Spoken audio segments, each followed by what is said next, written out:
What's up everyone, Patrick here, welcome back. Moving on to the next question. So we're told Sarah, David, Grace, and Jack divide an estate of $217,000 in the ratio 1/4 to 1/6 to 5/12 to 1/36 respectively.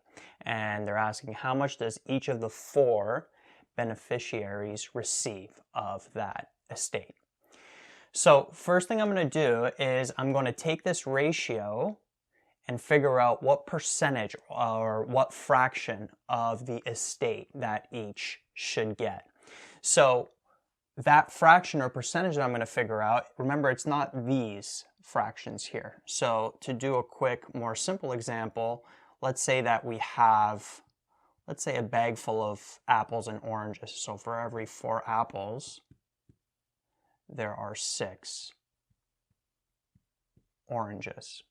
If we wanted to find out what the percentage of apples there are in the bag of the total fruits, or the percentage of the total fruits that are oranges, what we would do is we'd add these up, and then we'd take 4/10, that would be apples, or 2/5 if you reduce it, and then 6/10 would be oranges.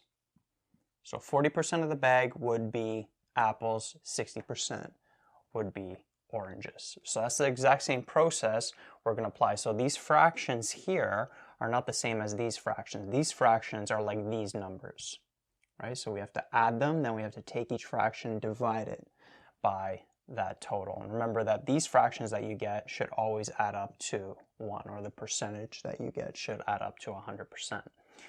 So first thing I'm going to do is I'm actually going to take these numbers and add them up. So what's 1/4 plus 1/6 plus 5/12 plus 1/36? So if we get a common denominator here, that would be what, 36? So we'd have 1/9 plus 9/36, right? Plus 6/36 plus, this would be 15/36 plus 1/36. If we get a common denominator for all these fractions, and then adding these up, 9 plus 6 is 15, plus 15 is 30, plus 1 is 31. So we'd have 31/36. That's the total of these added up.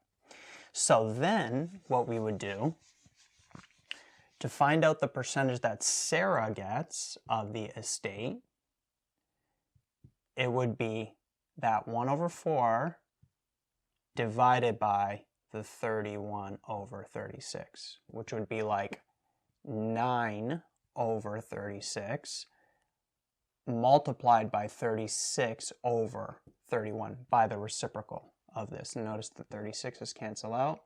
So Sarah would get 9/31 of the estate. That is the fraction, or that's the percentage that she's getting, and we would follow that exact same process for the rest. So David, it would be the 1/6, which is like 6/36, divided by 31/36, which is like multiplying it by 36/31. So I'm just going to skip to this step over here, right? So the 36's cancel out. So 6/31 of the estate David would get. And then Grace, same thing, we would take the 5/12, that's 15/36, divided by 31/36, that total, which is like multiplying it by 36/31, 15/31. And then Jack would be 1/36 divided by 31/36, which is multiplying it by 36/31. Those cancel out, so we'd have 1/31. That's how much Jack would get.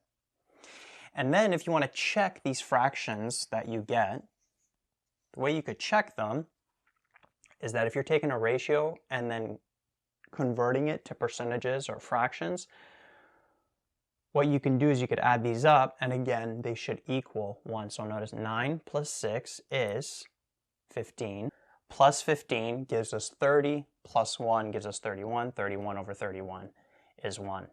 So then once you have these fractions, what you can do is just multiply each of these by the 217,000.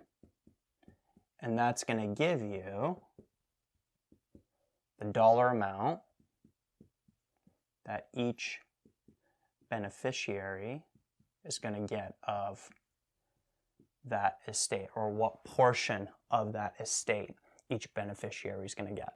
And when you do those calculations, you would end up with these respective amounts right there. So 63,000 of the 217,000 Sarah's going to get, 42,000 would go to David, 105,000 would go to Grace, and then 7,000 would go to Jack. And then if you want to do a final check of your answers, you can add these up, and when you add these up, they should add up to 217,000.